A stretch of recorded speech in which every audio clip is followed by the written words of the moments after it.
덕분입니다. 감사합니다. 감사합니다. 덕분입니다.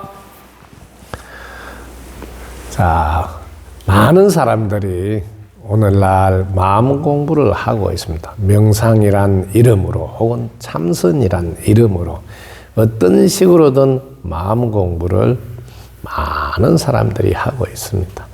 이것은 이 시대가 그것을 하라고 하는 요구다 이렇게 생각해도 됩니다. 왜냐하면 꾸준히 우리는 진화해 왔으므로 물질이 풍족하면 행복할 줄 알았지만 물질이 풍부하더라도 마음이 편안하지 않으면 행복할 수 없구나 해서 다시 마음으로 돌아왔기 때문입니다. 자, 3000년 전에 부처님이 계시던 그 당시에는 어떻게 안내를 하고 가르침을 주셨는지 제가 이야기를 들려드리겠습니다. 여러분들이 불교 공부를 할 때 유념해야 될 것은 경전이란 이름으로 이렇게 써놓은 책이라고 표현할까요? 교과서라고 표현할까요? 이걸 여러분들이 신주 단지 모시듯이 들고 다니면서 이걸 가지고 이렇게 살 때마다 이걸 꺼내가지고 이렇게 하셨다, 이렇게 하셨다 하는데 그걸 가르침을 왜 주었을까 하고 질문해 보셨습니까? 첫 번째 여러분이 그 당시에는 사람들이 진화가 덜 됐다고 표현할까요? 견성하는 게 참으로 쉽지 않았습니다. 그리고 제자들한테 안내할 때도 가르침을 주고 설명을 하지 않았다 하는 구절이 있는데 지금도 그 구절을 들고 다니면서 말씀하시는 분이 계셔서 오늘은 안내를 하게 되었습니다. 그 당시에 제자들한테 가르침을 주셨다 이 말은 여러분 어떤 말인지 또 구분하셔야 됩니다. 즉 전지전능한 영의 이렇게 말씀을 전했다 이렇게 표현하면 그건 가르침이라는 단어를 쓰는 겁니다. 그럼 제자들한테 가르침을 주고 그걸 따로 설명을 안 했다고? 왜? 가르침을 듣는 제자마다 해석하는 게 자기의 혼의 크기에 따라서 달라요.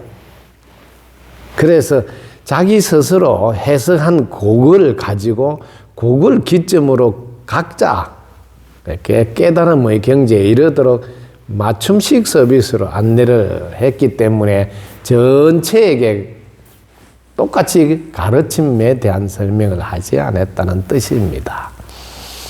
그리고 그 가르침을 제자한테는 설명하지 않았지만 일반 사람들, 그 당시 백성이라고 표현할까요? 이런 일반 백성들이나 사람들에게 다가가서는 늘 가르침을 주지 않았다고요. 그냥 자기들이 사용하고 있는 언어로 설명을 늘 해줘서 그 사람들이 잘 알아듣게 했다는 걸 잊지 마시라고요. 그럼 그 사람들이 먼저 이해하는 정도에 따라서 조금씩 안내를 하다가 이 사람은 이제 가르침을 줘도 되겠다 할 때 그때 가르침을 주셨다고요. 그리고 어떤 경우에도 한 가지 방편을 사용한 것이 아니다는 것도 꼭 아시고 왜? 그 사람의 근기에 따라서 쭉 안내해서 대기설법을 하셨다 이런 말은 여러분 알고 계실 거예요. 불교 경전 공부를 하면 즉 근기에 따라 그릇에 따라 설법을 하셨다 이렇게. 자, 그리고 여기 매우 중요한 게 부처님의 가르침이 널리 전달되기를 바라는 것이 아니라 모든 분들이 영원히 행복하기를 바랬다는 것을 꼭 잊지 마시기 바랍니다. 모든 분들이 영원히 행복하도록 하기 위해서 나의 가르침이 써지는 활용되고 사용되기를 바란 거지 이 내 가르침이 쭉 전해 내려가라고 바란 것이 아니다. 왜냐하면 시대에 따라서 방편이 달라야 되기 때문입니다. 지금 시대는 어떤 시대냐? 그 시대와 달리 3000이라는 세월을 쭉 거쳐오면서 많은 사람들이 진화가 되어서 지금은 유튜브에 하나만 들어도 순간적으로 딱 깨달음이 오게 돼 있고 눈 밝은 선지식을 만나도 그 자리에서 턱 깨닫게 될 만큼 지금 사람들은 진화가 되셨다는 것들을 꼭 아셔야 합니다.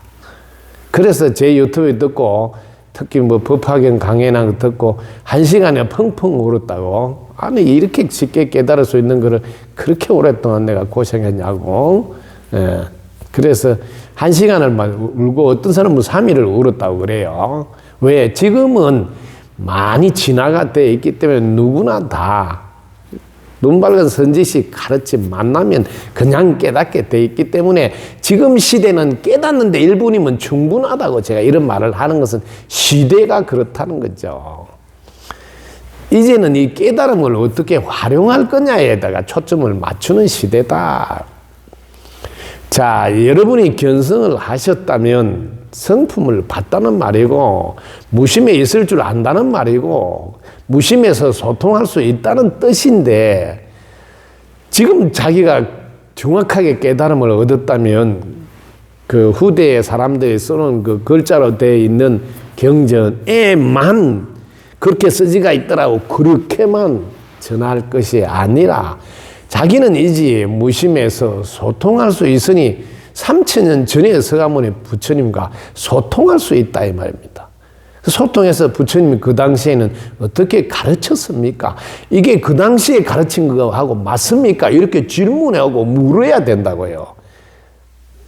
그 교과서에서는 글자가 잘못된 것도 신조단지같이 모셔 이렇게 해놨다고 그걸 세상 사람들한테 이게 맞다고 이렇게 이야기한다는 것은 깨닫지 못한 사람이 전달할 때 하는 표현이다. 지금 덕분서쿨에 여러분 입학해서 한번 공부해 보십시오.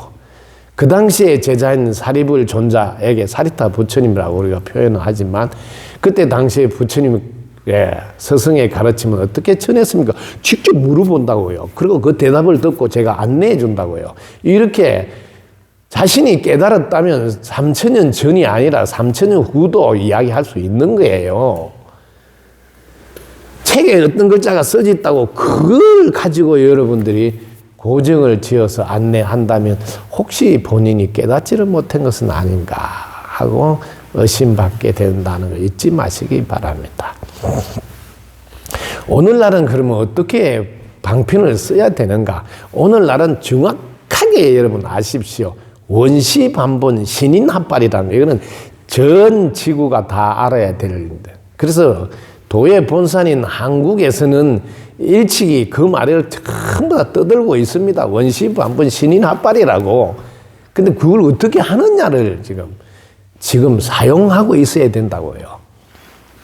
원시반본은 원래 시작한 그 본래 자리로 돌아가세요. 이 소리니까 원래 시작한 본래 자리는 영어가 있고 중국어가 있고 일본어가 있고 한국어가 있은 이런 시대가 아니다 하면 알아듣겠죠.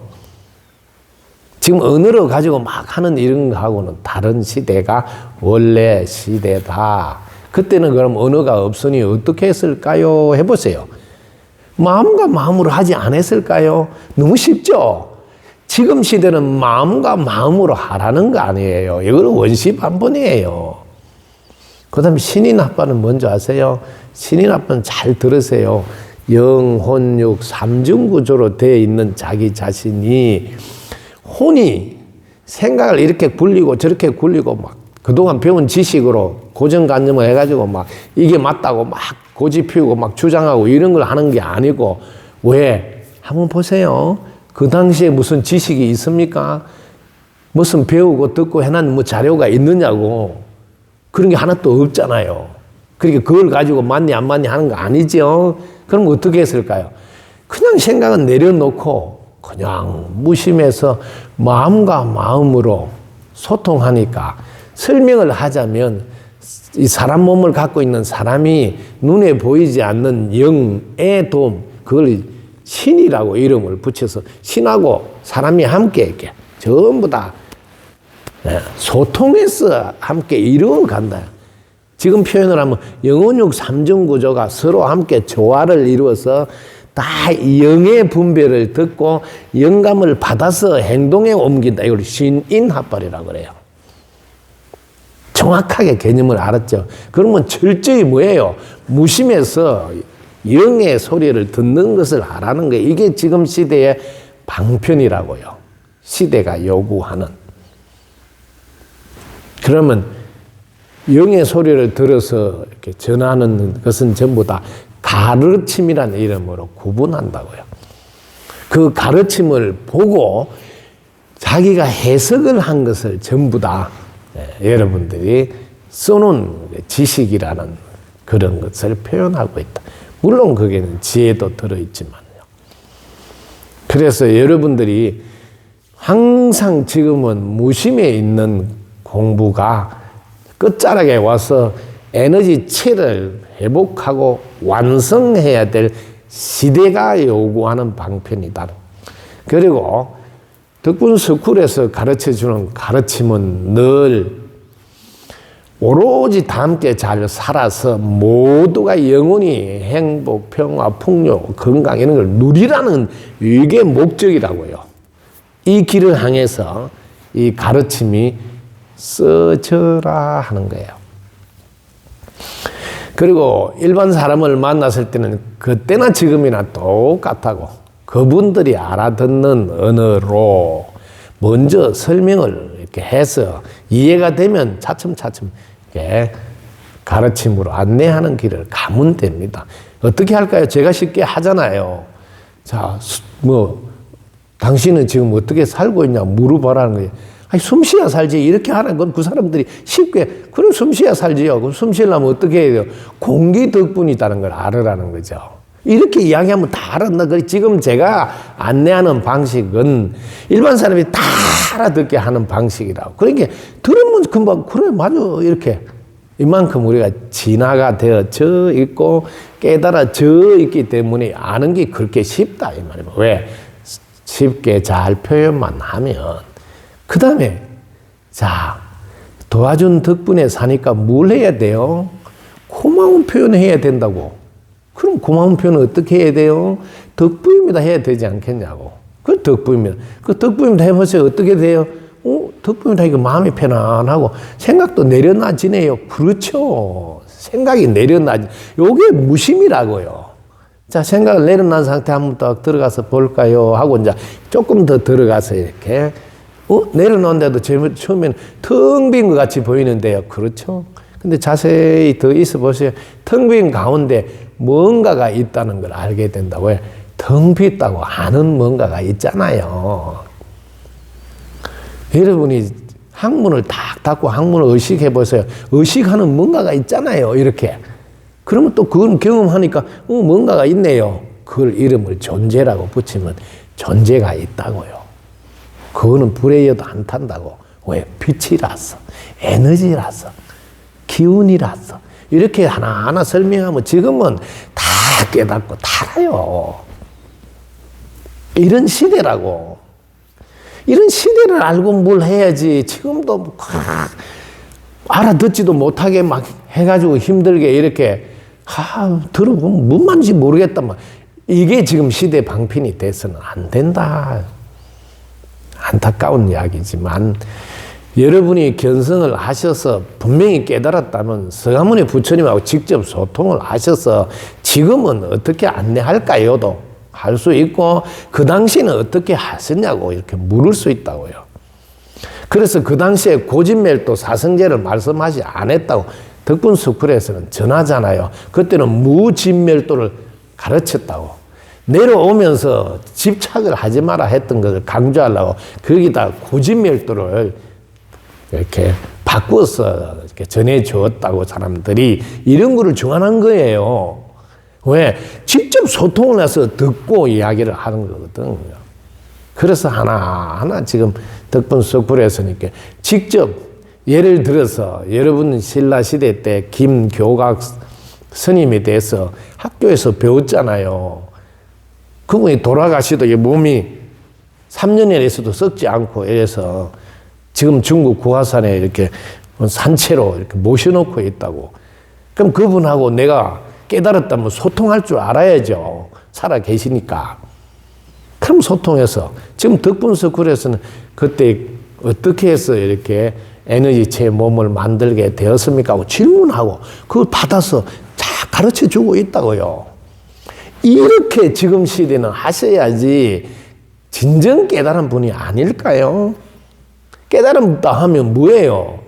우리가 하나고 한 몸이다. 이걸 깨달았잖아요. 그럼 한 몸이면 함께 있는데 어떻게 질문하면 모르고 어떻게 못 듣겠어요? 그렇잖아요. 삼천지인 서가모니 어디에 있는지도 모르겠다. 그게 깨달은 분의 말씀일까요? 돌아가시는데 어떻게 소통하냐 이런 말은 말이 안 되는 거예요. 우리가 깨달아 보면 한 몸인데 어디로 가요? 함께 있는 건데. 함께 있으면 늘 소통할 수 있잖아요. 이게 덕분스쿨이 일반 학교와 다른 이유라고요. 그래서 덕분스쿨에 왜 돌아가신 영혼들이 다 몰려와서 함께 공부를 할까요? 차원이 다르니까요. 시대에 맞는 방편을 사용하니까요. 그렇습니다. 이제는 여러분 그 교과서에 실려 있는 그걸 생활 속에 활용하라고 하는 수단이지 그걸 들고 다니면서 그 잣대를 가지고 이렇게 고정을 지으라고 있는 것이 아니다. 이거 좀 아시고 어떤 경우도 시대에 맞는 방편으로 사용하라는 것이고 결국 사용해서 뭘 하라고 하냐? 영원히 행복하라는 것이라는 것은 그것이 서가모니 부처님이 제자들에게 혹은 모든 분들에게 하고 싶었던 내용의 핵심이라는 것을 꼭 기억해 주십시오. 무엇을 이야기했다고요? 당신들이 영원히 행복하기를. 그럴 때 이런 것도 알면 도움이 된다고. 이런 다 수단으로 썼다. 그걸 신주단지 모시고 들고 다니란 것이 아니라. 이제 이해가 되셨죠? 지금도 마찬가지야. 제 이야기가 수단으로 쓰이라 이 소리고 오로지 모든 분들이 영원히 행복과 풍요를 누리게 해주라는 거예요. 그러기 위해서 이런 것도 알아야 되는데 그중에 고마움을 알게 하라는 게 아니에요. 덕분인 줄. 그래서 이쁘게 덕분 철학이라는 말도 붙이는 거고요. 이러면 이제 다 정리가 됐죠? 자, 오늘날 방편은 누가 물어도 원시반본 신인합발이라는 걸 명심하시고 그것은 오로지 생각을 내려놓은 무심에서만 가능하다. 무심천국이 지상천국이고 다 함께 잘 사는 세상이고 무심일 때 영원한 행복 풍요가 누리지게 된다는 것을 꼭 아시고 내려놓은 무심의 노래를 많이 부르시로. 그러려면 덕분스쿨과 인연돼서 구독도 하고 좋아요도 눌리고 또 많은 나눔 이상을 해서 우리 곁에 있는 어려운 분들도 팍팍 도우면서 함께 길을 걸어가 보지 않겠습니까? 자, 내일 모레, 그제? 내일 이제요. 내일 수요일 날, 28일 날, 대전 기독교연합회관, 봉사회관에 저희가 가서, 효심이 천심이고 무심이고 불심이에요. 똑같은 말. 효심천하를 선포하러 가고, 특별히 효심이 천심이 된 이야기도 해드리러 갑니다. 3시부터 오셔서 6시까지 이렇게 귀한 시간 함께 해주시기 바랍니다. 여러분 고맙습니다. 덕분입니다. 감사합니다. 감사합니다. 덕분입니다.